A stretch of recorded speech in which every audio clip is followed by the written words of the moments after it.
di semua media. Saya dari World Federation of Corruption. Saya sebagai humas mewakili dari kuasa hukum Pak Slamet Parsito. Dalam hal ini beliau merasa dikriminalisasi oleh perbankan yaitu MAA, karena Pak Slamet Parsito ini mengajukan pinjaman kepada pihak perbankan yaitu MAA. Dari awal itu ya kan dia meminjam dengan nominal 5 miliar Pak ya, 5 miliar.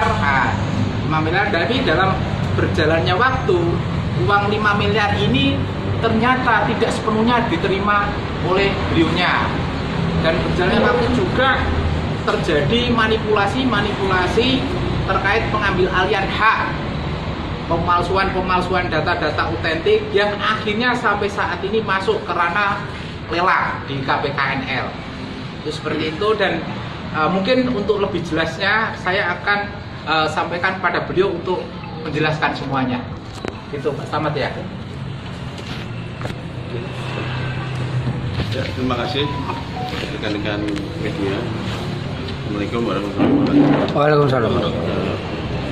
Saya akan menjelaskan kronologis yang saya alami yang berkaitan dengan MAA. MAA itu Mandiri Harta Abadi, pusatnya di Semarang, tapi cabang di Pati. Awalnya saya ingin membangun perumahan di Juwana, yaitu perumahan Graha Minasutra, Desa Baju, Juwana, Kecamatan Juwana, Pati. Di sana saya mengambil pinjaman sebesar 3 miliar. 3 miliar terus akan dikenakan biaya sebesar 500 juta. Nah, saya nggak mau kalau 3 miliar dikurangi 500 juta sehingga nanti saya terima buat 5 miliar. Jadi saya nggak mau, akhirnya direkayasa oleh bank itu saya diberi plafon 5 miliar. Tapi saya butuhnya cuma 3 miliar. Walaupun 5 miliar plafonnya, tapi saya hanya saya gunakan 3 miliar. Setelah itu yang 3 miliar itu ya, setelah akad kredit saya terima 3 miliar, tapi langsung dipotong di depan 200 juta untuk katanya untuk cadangan bulan cadangan bunga 3 bulan ke depan. Dan langsung, sehingga secara real saya hanya menerima pinjaman itu sebesar 2,8 miliar. Nah, memang saya di sana membangun perumahan dengan memasarkan ya, dengan berjalannya waktu ya, saya mungkin di tengah-tengah itu ada kemacetan karena rumahnya belum laku ya. Jadi baru kami tawarkan, baru mulai laku. Nah, setelah itu saya dinyatakan macet ya, macet. Nah, terus dihentikan, saya tidak dikenakan bunga, tidak dikenakan denda. Setelah dinyatakan macet, kita mempunyai perjanjian dengan bank.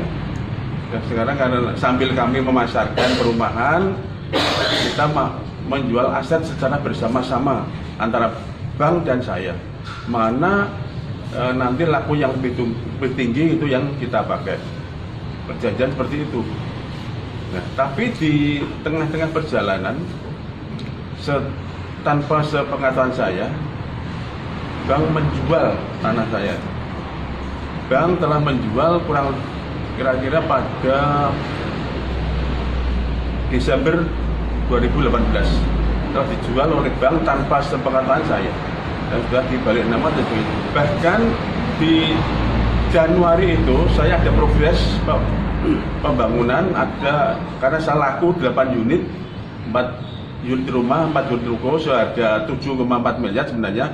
Kalau itu sudah saya bangun selesai, sebenarnya sudah bisa untuk membayar atau melunasi bank. Nah, tapi ternyata sudah dijual tanpa sepengetahuan saya. Bulan Desember sudah dijual, tapi Januari saya melaporkan perkembangan proyek itu. Setelah saya melaporkan perkembangan proyek itu, dia tidak memberitahu bahwa itu sudah dijual. Ya. Di Januari itu saya melaporkan perkembangan proyek, Ya, ini akan laku 8 unit senilai 74 miliar, nanti bisa untuk melunasi. Dia juga diam saja, tidak menyampaikan bahwa tanah itu sudah dijual pada pihak lain. Nah, begitu berjalan waktu, saya mendengar informasi bahwa tanah itu sudah dijual. Nah, begitu setelah dijual, saya tanya pada banknya. Dalam ini komisarisnya namanya Suwanto, itu yang juga orang Pati, dia bilang, oh, Pak, tanahmu sudah dijual loh. Loh, kok bisa dijual? Kan perjanjiannya kita jual bersama. Kak, saya tidak dikasih tahu. Nah, udah gini aja. Kalau Pak Slamet merasa dirugikan, udah gugat aja. Oh iya, saya gugat. Ya, sebab maaf ya, jadi saya hanya menerima uang 2,8 miliar. Ya, aset saya itu kalau kita nilai ya tidak kurang dari 15 miliar sebenarnya. Memang saya nggak butuh dana yang lebih dari itu. Nah, terus ternyata saya gugat benar. Dia juga bilang, banknya bilang, kejadian seperti ini ya sudah 10 kali ya.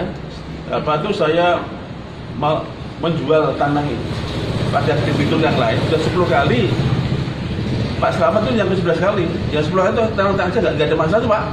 Kalau memang Pak Slamet merasa juga silakan gugat. Akhirnya saya gugat benar. Saya gugat benar. Ternyata di pengadilan saya menang karena itu dia tidak sesuai dengan aturan dalam menjualnya. Akhirnya saya menang dan dibatalkan semuanya pengadilan. Nah, setelah dibatalkan, langsung saya tutup penjualan tanpa sepengetahuan saya laporkan di Polres untuk untuk itu penjualan di penggelapan tanah sertifikat itu di Polres Pati. Terus untuk pemalsuan surat-surat saya laporkan di Polda. Sampai sekarang masih berjalan. Di antaranya adalah dia itu membuat surat palsu. Pertama, seolah-olah itu saya sudah membayar lunas semua utang saya dengan tujuan untuk meroyah sertifikat itu di pertahanan dan untuk dijual tadi. Jadi dia mau memasukkan surat seolah saya sudah lunas. Benar. Terus di samping itu dia juga menyampaikan bahwa saya itu sudah menerima uang sebanyak 5 miliar.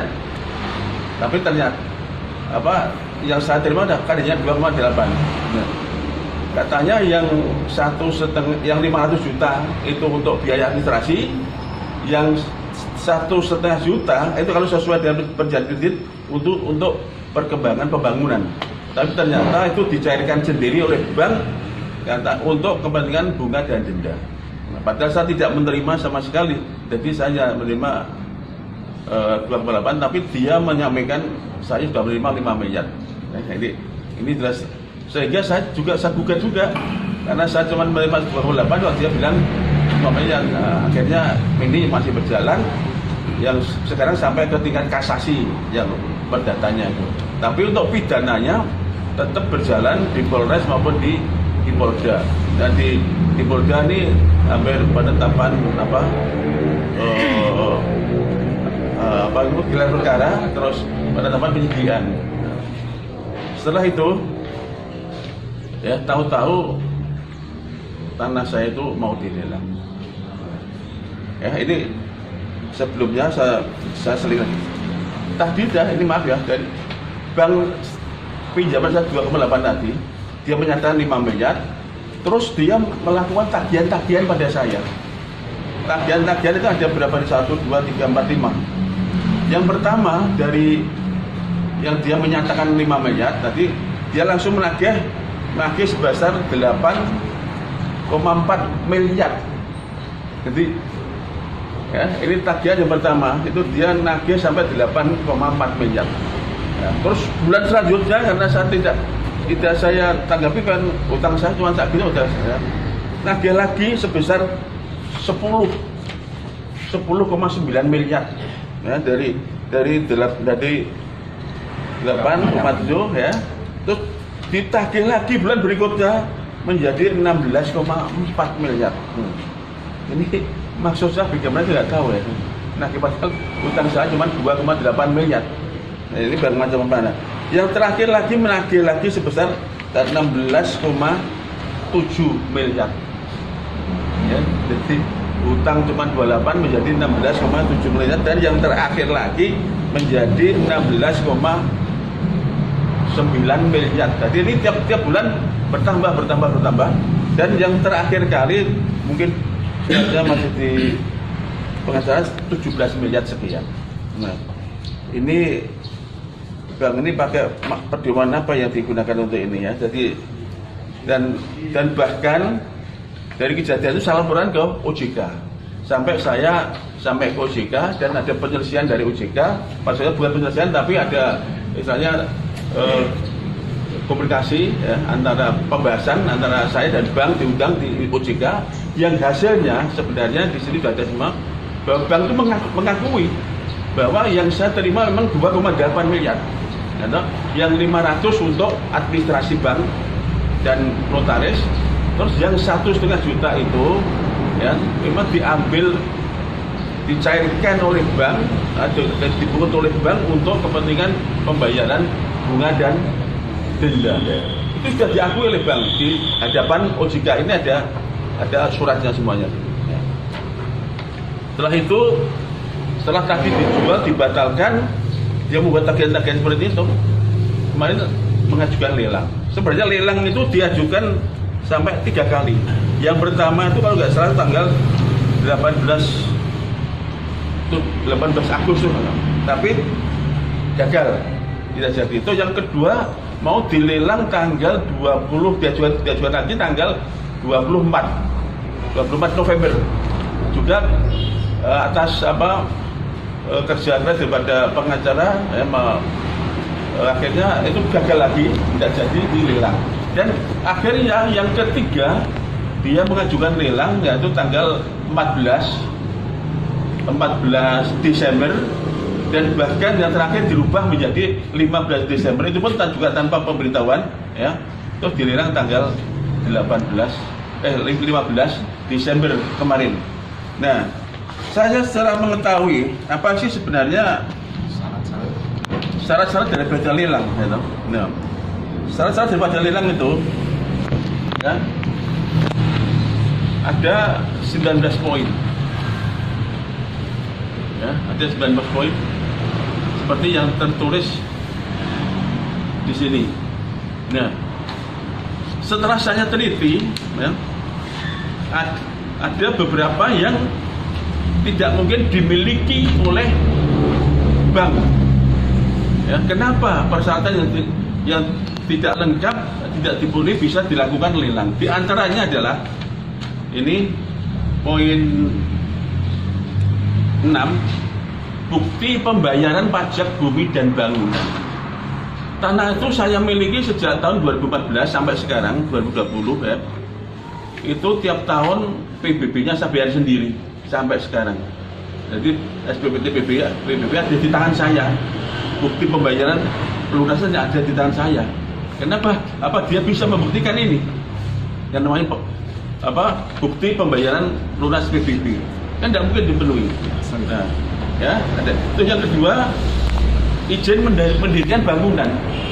Izin IMB itu asli ada di tempat saya. Dan saya tidak pernah fotokopi atau tidak pernah mengeluarkan IMB. Ya. Sehingga dia tidak mungkin mempunyai IMB. Kenapa bisa dilakukan lelang? Nah, terus yang lebih fatal lagi yaitu nomor 13, surat asli keterangan, dan ini keterangan dari bank. Banknya ini membuat manipulasi karena surat keterangan dari bank bahwa objek jaminan yang akan dilelang bebas dari sengketa. Nah, ini yang dimanipulasi bank ya.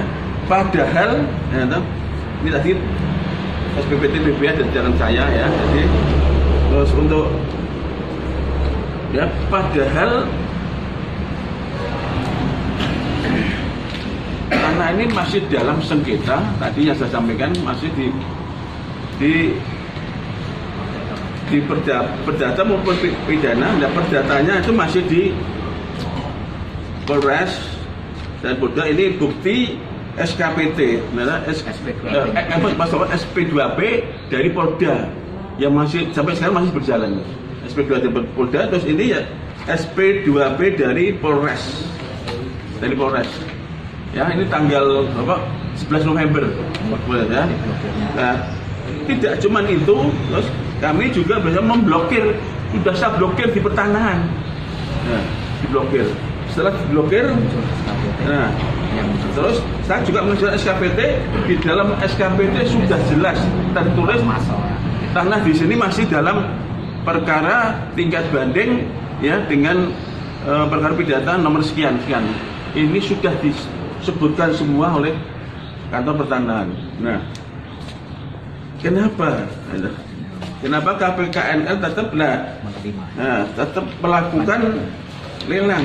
Kenapa dia berani mengajukan lelang? Karena persyaratan jelas tidak lengkap kok berani lelang. Nah, kami itu juga kasasi tadi yang perdata tadi. Jadi ini masih tingkat kasasi di Mahkamah Agung. Ini sudah diajukan oleh pengacara kami. Nah, berarti tanah ini sudah syarat atau penuh dengan permasalahan. Kenapa itu tetap diadakan lelang? Nah, makanya kami meminta kepada pengacara saya untuk segera menindaklanjuti karena lelang itu tidak sesuai dengan persyaratan yang ditentukan, maka agar diajukan ajukan gugatan pada KPKNL sebagai penyelenggara dan penanggung jawab lelang. Dan untuk itu pada dengannya semua permasalahan yang saya alami ini, saya sangat prihatin karena di masa seperti ini masih ada oknum baik aparat maupun lembaga bank yang berbuat seperti ini, dan saya sebagai korbannya. Nah, masalah hutang saya tetap bayar, masalah hukumnya ngomong hutang itu kudu bayar. Saya insya Allah tetap bayar. Tapi kan setelah tanah saya dijual, ya, saya merasa dirugikan. Karena sehingga pertama saya sudah berhenti tidak bisa memasarkan perumahan saya. Terus yang kedua, yang tadi pada konsumen pesan rumah dan ruko, ya, segera dibatalkan semua. Ya, saya merugi sebesar 7,4 miliar tadi yang seharusnya saya sudah bisa membangun rumah dan ruko itu dan bisa menerima bayaran sebesar itu, tapi dibatalkan semua oleh konsumen. Setelah tahu bahwa ini jadi permasalahan juga tidak bisa memasarkan perumahan sampai sekarang. Itu penjelasan dari saya. Kalau rekan-rekan media mau